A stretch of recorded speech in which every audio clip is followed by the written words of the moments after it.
그럼 다음으로 그 지정 토론자로 정진호 세무사님의 견해를 듣도록 하겠습니다. 발표를 잘 들었습니다.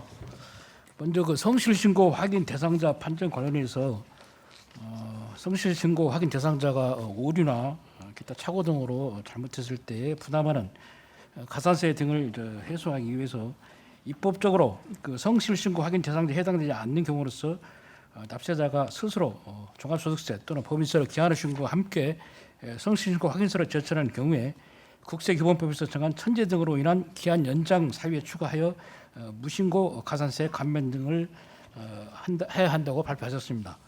그런데 성실신고 확인 대상자에 해당되지 않게 되었는데도 기한 후 신고서에 성실신고 확인서를 제출한다는 것은 좀 합리적이라고 볼 수 없다고 생각이 됩니다.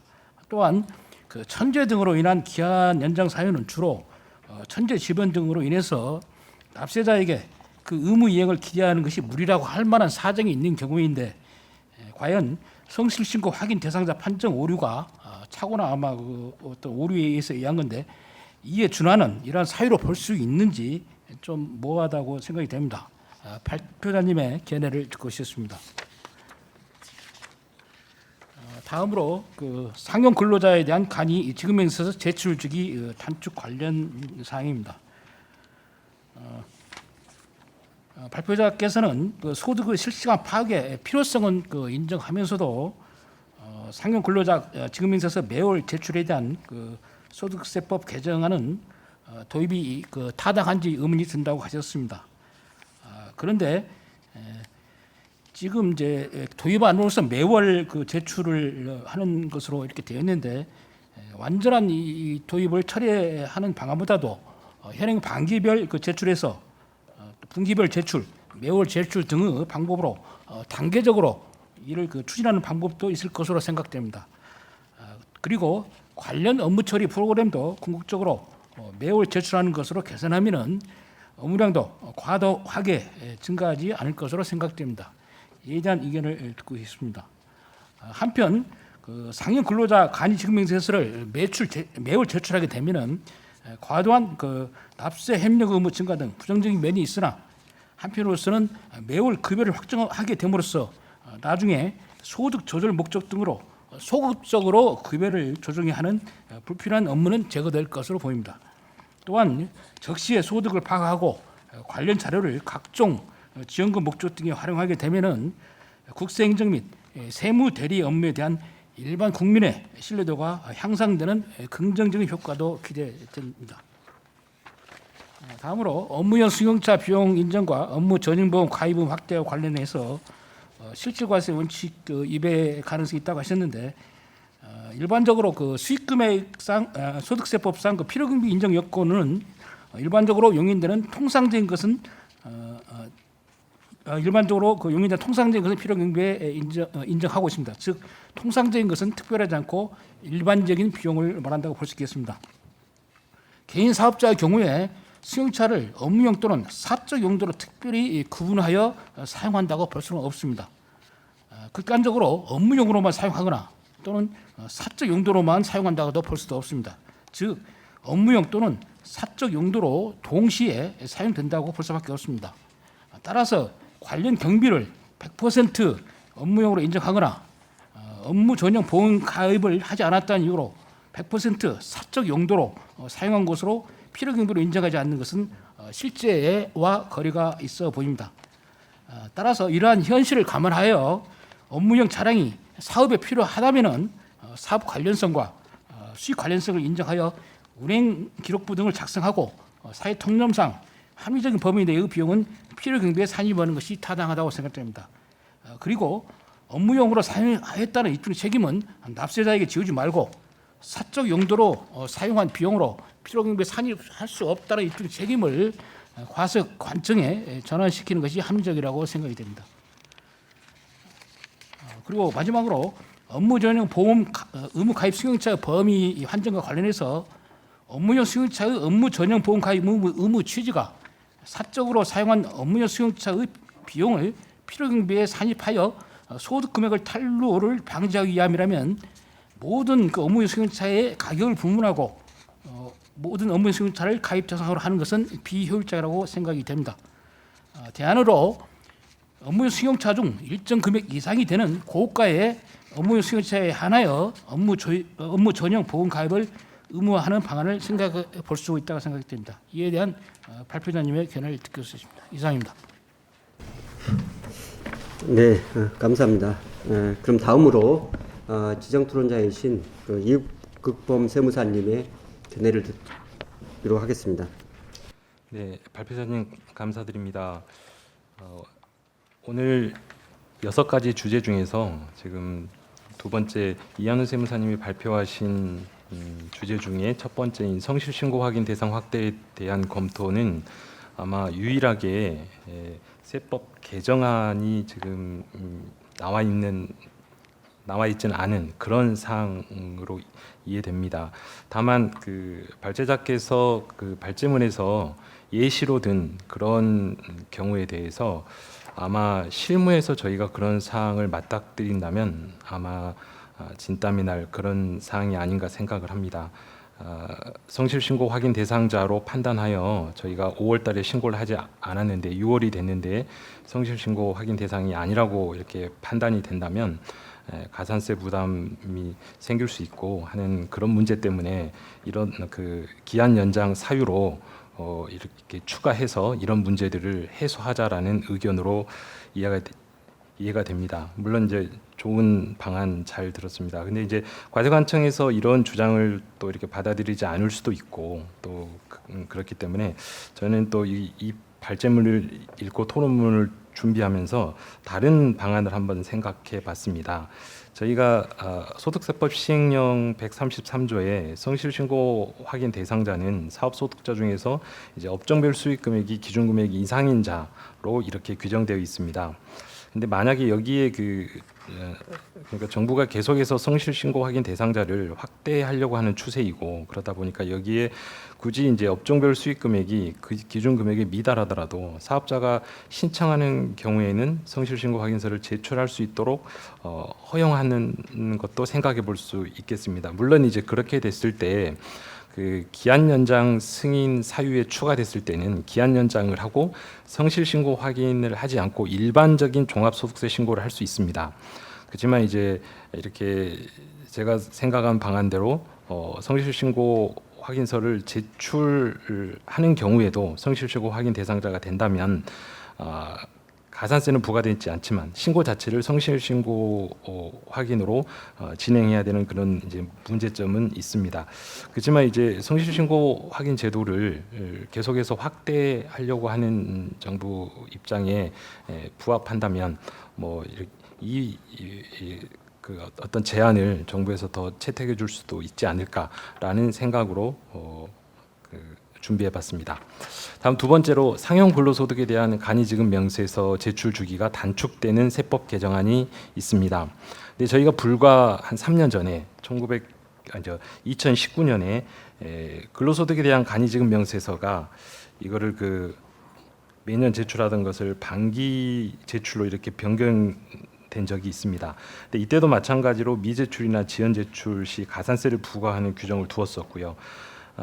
이때 이제 2019년에 세법 개정을 미처 알지 못하고 간이지급 명세서를 제출하지 못한 납세자들이 이제 굉장히 많았습니다. 근데 이제 국세청에서 가산세를 부과하겠다고 통보하자 국민청원을 올리는 등 이런 집단적인 대응이 있었고 결국 가산세를 50% 감면해 준 사례가 있었습니다. 그때 이제 대상이 됐던 분들이 대부분 중소기업과 소상공인들이었고요. 또 이번에도 마찬가지로 상용 근로소득에 대한 간이지급 명세서 제출 주기가 매월 제출로 이렇게 단축된다면 아마 납세 협력 비용은 이제 아무래도 상대적으로 큰 기업들은 이거를 충분히 이행할 수 있겠지만 중소기업이나 소상공인들 또 그리고 세무 대리인들의 부담이 가중될 거라고 생각을 합니다. 그래서 저는 최소한 이런 납세 협력 의무가 늘어날 때는 사실상 발제자가 이야기하셨듯이 가산세로만 해결할 게 아니고 세액공제라든가 이런 거를 그런 제도 보상이 필요하다는 데도 공감합니다만은 최소한 이런 규정들이 충분히 납세자들에게 이해되고 때까지는 일정 기간 가산세 적용은 유보해야 되지 않는가 하는 생각을 해봤습니다. 마지막으로 업무용 승용차 비용 인정과 업무 전용 보험 가입 의무 확대에 대해서 발표해 주셨습니다. 여러 가지 이제 그 문제점들을 지적했는데요. 실질 과세 원칙에 위배되는 점, 그리고 납세자에게 과도한 납세 협력 의무를 지우는 점, 그리고 또 가족을 임직원으로 등록해서 조세 회피가 증가할 거라는 문제점 등을 지적해 주셨습니다. 현실적으로 이 모든 복식부기 의무자에게 업무 전용 보험 가입 의무가 확대된다면 아무래도 그 업무용 승용차 이제 한 대를 제외하고는 전부 업무 전용 보험을 가입해야 되기 때문에 그 임직원이 아닌 가족들이 사적으로 이용해야 되는 필요가 있다면 또 이게 이제 운전을 가족들이 하게 되면은 보험 적용이 안 되기 때문에 별도의 승용차를 마련해야 된다든가 하는 식으로 어쩌면 사회적으로 필요한 적정 수준 이상의 이제 승용차들을 구입하게 되는 그런 경제적인 비효율이 발생할 수도 있다고 생각을 합니다. 근데 저희가 이제 조세를 공부할 때 조세가 납세자들의 경제적 의사 결정에 이제 중립적이어야 가장 이제 효율적인 조세고 조세 중립성이 중요하다는 것을 저희가 배운 적이 있습니다. 그런 면에서 이러한 규제로 인해서 경제적인 의사 결정이 왜곡하게 되는 그런 효과가 예상된다면 그러한 조문들을 개정할 때는 더 심사숙고를 해야 될 거라고 생각을 합니다. 그래서 이 업무 전용 보험 가입 의무를 확대하는 문제에 대해서도 사실 이렇게 쉽게 결정을 해서 할 사항은 아니라고 생각을 합니다. 이상입니다. 발제와 그 토론을 잘 들었습니다. 플로에서 질문을 하시기 전에 저도 좀 개인적인 한두 가지 좀 여쭤보도록 하겠습니다. 실무에서 그 성실신고 대상자 이 판정이 조금 난해할 때가 있습니다. 예를 들어서 개인하고 법인하고 공동사업을 할 때 법인은 법인에 대한 자산부채 수익 비용을 법인에서 이제 인식하도록 이렇게 돼 있는데 이 경우에 그 전체 수익 금액을 가지고서 판단을 해야 될지 아니면은 그 개인이 출자한 지분에 해당되는 수익 금액으로 판정을 해야 될 건지 이게 상당히 좀 애매한 부분이고요. 그 성실신고제도가 이제 그 성실신고제도를 위해서 2011년도에 도입되어 이제 시행되고 있습니다. 그 처음에 도입됐을 때는 이제 세무사에도 상당히 우려를 많이 했었는데 지금은 상당히 정착이 된 것 같은데요. 그래서 이제 그 세무사님들의 어떤 수익 증대에 상당히 기여를 하고 있는 것도 사실입니다. 그런데 직무정지 등 징계 위험에 노출되어 있습니다. 초창기에는 이 비용의 허위 계상 이 부분에 대해서 중점적으로 했었는데 지금 현재 징계 사례를 보면은 자산 및 부채의 허위 계상, 사업용 계좌의 매출 누락 등도 이제 징계 대상에 포함되어 있습니다. 그 어떤 회계 감사권이 없는 세무사에게 이를 적발하는 데는 이제 한계가 있지만은 어떤 세무 전문가의 어떤 높은 직업 윤리가 요구되고 있는 것도 사실입니다. 이 성실신고에 대한 징계가 이제 갈수록 증가하고 있는데 그 중에서 이제 그 주위에서 이렇게 보면은 기장을 하다가 이제 수임 세무사가 이제 변경되는 경우가 있습니다. 그러면 변경돼 가지고 이제 세무조사를 받게 되는데 이제 성실신고 확인서를 제출한 세무사는 세무조사를 받는 사실조차도 이제 모르고 있다가 추후에 이제 징계에 해부된 사실을 알게 되는 경우가 있습니다. 따라서 이런 경우에 어떤 적절한 소명이나 방어권을 행사할 수 없는 경우가 많습니다. 따라서 이 세무조사 시 성실신고 확인서를 제출한 세무사에게 세무조사 사실을 알릴 수 있는 어떤 제도 마련이 되어야 되지 않느냐는 생각인데 발제자께서는 어떻게 생각하시는지 좀 의견을 묻고 싶습니다. 그리고 회원님들께서 이 부분을 많이 이제 인지하고 계시지 않은 것 같은데 이 세무사법에 이 성실신고 위반에 대한 그 징계 시효가 있습니다. 이 시효가 그 징계 사유가 발생한 날로부터 몇 년인지 혹시 발제자께서는 알고 계신지 이에 대해서도 좀 여쭤보고 싶습니다.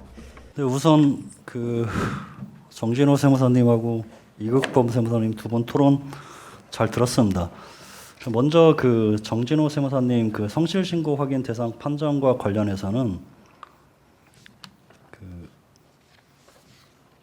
천재지변으로 인한 그 기한 연장이 조금 무리가 있지 않나 그런 측면도 있습니다. 그런데 이게 꼭 그렇지만은 않은 게 어쨌든 그 기한 연장 사유에 그 꼭 천재지변이 아니라 어떤 사업상 어려움 이런 것들도 있기 때문에 거기에 뭐 이게 들어간다고 해서 이게 어차피 이제 그 공통 사항이기 때문에 기한 연장 사유로 가서 공통적으로 적용하는 게 목적이지 않나.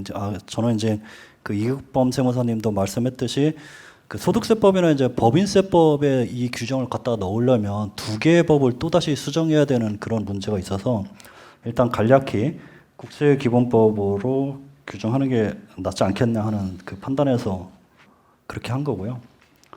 그 다음에 이제 그 시간이 없어서 말씀을 안 하셨는데 그 중종동 법인 같은 경우 이제 비영리 법인 같은 경우는 사실 뭐 지배주주라는 개념이 없기 때문에 당연히 뭐 이런 문제가 발생할 수 있겠죠. 그런데 뭐 이게 뭐 형평성에 문제가는 있다고 생각이 듭니다. 어쨌든 그 비영리 법인도 지배주주라는 게 뭐 논리 이론적으로는 그러니까 뭐 없다고 볼 수 있지만 실질적으로 들어가면 그 지배하는 계층이 있기 때문에 그걸 단지 이제 확정하지 못했다고 그래서 성실을 그 제외한다는 이 얘기는 조금 문제가 있어 보입니다.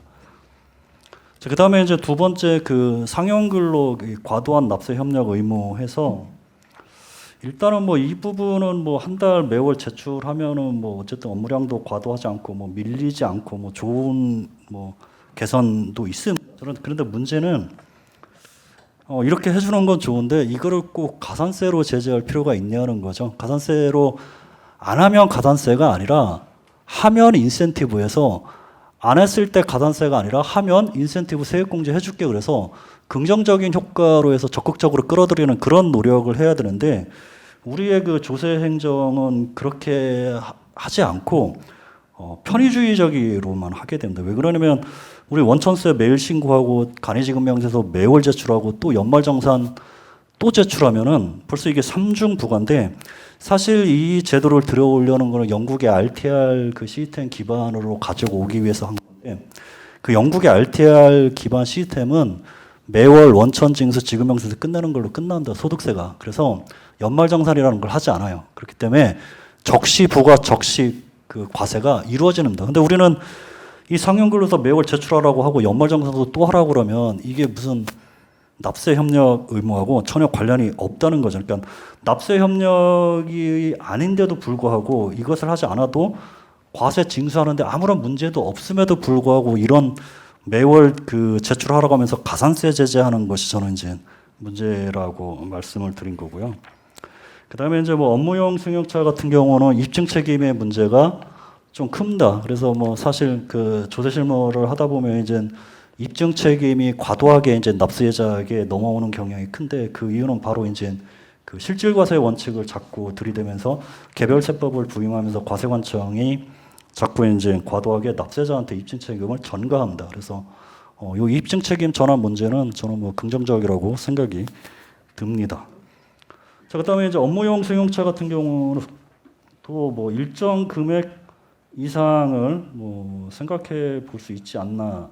뭐 그런 경우에도 뭐 대안으로 될 수는 있겠지만 궁극적으로 이 업무용 승용차 전용 보험이 저도 왜 해야 되는지 이게 사실 의문입니다. 왜냐하면 이 제도가 들어옴으로써 보험회사의 수익 금액이 줄어들었어요. 왜 줄어들었냐면 이 제도로 인해서 누구나 보험으로 인해서 보험료를 더 많이 받을 수 있음에도 불구하고 보험료가 적게 받게 되고 꼭 이렇게 그 업무 전용을 집어 넣어서 이렇게 과도하게 제재를 할 필요성이 있나? 이것은 납세자 충분히 과세관청에서 어차피 성실신고 확인도 있고 여러 가지 제도를 통해서 과세할 수 있음에도 이렇게 부여하는 것 자체는 저는 조금 아니라고 좀 판단이 된 거고요. 그 다음에 그 이극범 세무사님은 뭐 전반적으로 내용에 동의합니다. 그래서 성실신고 확인 대상자 같은 경우도 사실 저도 이제 소득세법 개별세법에 이것을 그 입법 개선으로 넣을까 고민을 좀 했었는데 우리 개별세법의 가산세가 너무 많습니다. 사실 소득세, 법인세, 부가치세 합하면 한 50개, 60개가 되는데 이러한 가산세가 정말 납세 협력이 안 될 정도로, 그러니까 이 가산세가 없으면 이 과세관청에서 부가징수를 못할 정도일까지 그 정도 되는지에 대해서 한번 좀 생각을 해볼 필요성이 있지 않나 싶어서 사실 신고주에서 가장 그 납세 협력 큰 가산세는 무신고, 과소, 기한호 이런 건데 온갖 그 가산세를 넣어서 해마다 이 개별세법에 가산세를 집어넣고 있는 형태입니다. 그래서 그런 이제 개별세법에 자꾸 가산세를 부과 규정을 넣는 거는 조금 입법적으로 좀 하지 않는 게 좋지 않나 그런 생각에서 국세기본법의 기한 연장 사유로 넣은 거고요. 그 다음에 그 상여근로소득은 2019년에 문제가 많이 실질적으로 됐고 사실 이게 이제 그때도 어떻게 보면 사실 반기 지급 명세서가 굳이 그렇게 빨리 급하게 들어올 필요도 없는데 갑자기 무슨 그 근로장려금을 반기에 지급하겠다고 어떤 정치적 목적으로 이렇게 마구잡이로 들어와서 사실 선의의 피해자들이 그 중소기업에서 많이 봤던 사례가 있었고요. 그래서 이러한 것들도 이 그 명세서 가산세를 우리가 금액으로 부과할 게 아니라 정액제라든지 아니면 인별과세로, 그러니까 우리가 그 종업원 수 한 명당 뭐 500원, 1,000원 이런 식으로 해야지 이게 무슨 급여가 금액으로 그 기준으로 하는 거는 조금 문제가 있어 보입니다. 그래서 저도 이렇게 과도한 납세 협력 의무 유발하는 거는 지양하는 게 낫지 않나 그런 판단이 들었고요. 그 다음에 이제 업무용 승용차 같은 경우는 요게 사실 진짜 사적 경제 그 의사결정에 왜곡을 가져오고 있습니다. 그 첫 번째가 아까 말씀드렸던 그 보험회사의 그 보험료가 강제적으로 이제 세법이 개입을 해서 보험료를 낮추는 일이 발생이 됐었고 또 뭐 이제 이런 여러 가지 이유로 차를 이제 그 1000cc 이하 소형차라든지 아니면 구인승에 초과되는 뭐 카렌스라든지 이런 것들을 뭐 마구마구 살 수가 있을 겁니다. 그래서 요거는 조금 문제가 있는 것 같고요. 자, 그다음에 이제 그 조세제도 연구 위원장님이 질문하신 그 세무조사 사실을 좀 알릴 필요가 있지 않냐. 여기는 좀 저도 긍정적으로 생각하고 있습니다. 그리고 성실신고 징계 시효는 저도 사실 잘 몰랐었는데 처음 들었습니다. 3년이라고. 그래서 이번에 와서 저도 이게 그 세무사의 그 성실신고 확인에 대한 징계 사유에 대한 소멸시효가 3년이라는 아주 중요한 정보를 얻어 갑니다. 그리고 이제 플로어에서 질문하신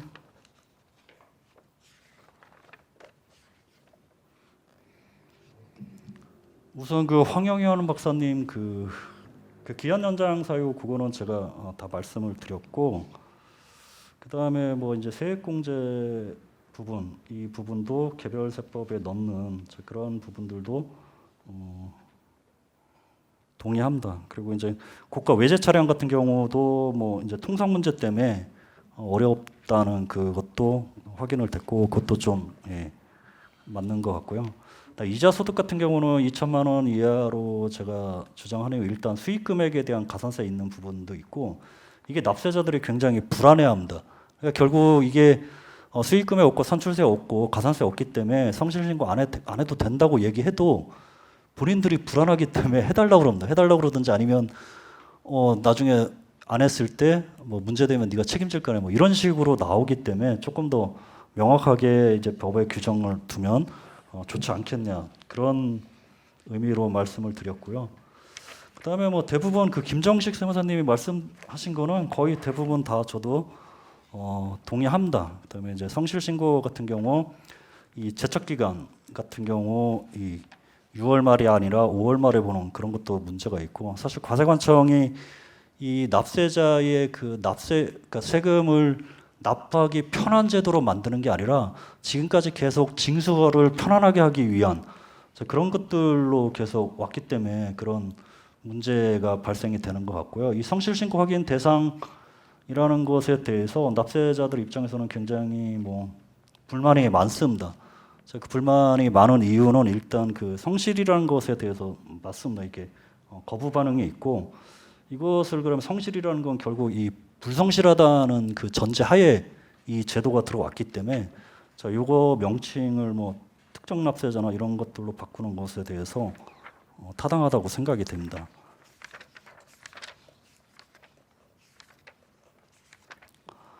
그다음에 상용근로소득 뭐 간이지급명세에서 제출주기 단축은 뭐 요거는 저도 뭐 세무사님 입장에 동의하고요. 아마 세무사회에서 국회 입법 과정에 가서 뭐 저지하지 않을까 그런 생각이 듭니다. 그리고 업무용 승용차 같은 경우도 지금까지 계속 말씀드렸듯이 빨리 이게 없어져야 될 제도라고 판단이 되고 1,500만 원 그것도 이제 고가 휘발유 이런 것들 연동된다는 것에 대해서도 저도 맞다고 판단이 됩니다. 그다음에 그 황영선 세무사님 말씀했던 그 업무용 승용차는 지금 뭐 계속 말씀드렸듯이 사실 저도 이 제도가 우리 그 거래처들한테 시한폭탄을 안고 가는 거라고 얘기를 합니다. 저희 왜냐하면 우리가 그 예전에 그 교촌 치킨 사례를 한번 이미 경험을 했습니다. 교촌 치킨 사례 때 그 교촌 본사의 그 포스를 다 가져가서 그 맞지 않는 것에 대해서 전부 다 그 수정 신고하라는 그런 안내를 받은 적이 있기 때문에 이런 업무용 승용차도 언제쯤인가는 이제 세수 징수가 부족하다 그러면 그럴 개연성이 크다고 보고요. 그거는 좀 앞으로 중장기적으로 좀 검토해보고 생각해봐야 될 사항이지 않나 그런 생각이 듭니다. 그 윤 세무사님 뭐 의견도 마찬가지고요. 이게 뭐 지금까지 한 얘기하고 거의 대동소이한 것 같습니다. 이상으로 마치겠습니다. 네. 그 발제자님께서 말씀하신 부분 대부분 동의를 하는 것 같습니다. 그 제가 하나 보완을 설명을 좀 드릴 부분이 저희 회원님들께서 그 세법의 전문가인데 어떻게 보면은 본인의 어떤 신분과 관련된 이 세무사법은 잘 모르는 것 같더라고요. 제가 이렇게 물어봐도. 그래서 그 세무사법 제 17조의 이제 그 벌칙 규정, 징계 규정을 보면은 그 사항에 나옵니다. 그래서 해당 징계 사유가 발생한 날로부터 3년이 지난 때에는 징계를 할 수 없다 해가지고 성실신고 확인서를 작성한 시점, 그 시점에서 이제 시효가 진행돼서 3년 되면은 그 이후에 그 문제가 있더라도 이제 징계를 할 수 없는 이렇게 좀 이해를 해주시고요. 장시간에 걸쳐서 고생을 해주셨습니다. 감사합니다. 그 발제자와 토론자께서 말씀해주신 내용을 바탕으로 해서 그 입법에 반영될 수 있도록 그 한국세무사회는 적극적으로 노력을 하겠습니다. 발표를 맡아주신 그 신재현 세무사님, 그 이한우 세무사님, 토론을 맡아주신 정진호 세무사님, 이국번 세무사님께 모두 수고 많으셨습니다. 그리고 세미나 끝까지 남아서 경청해 주신 세무사님께도 감사드립니다. 이상으로 제24회 세무포럼을 마치겠습니다. 감사합니다.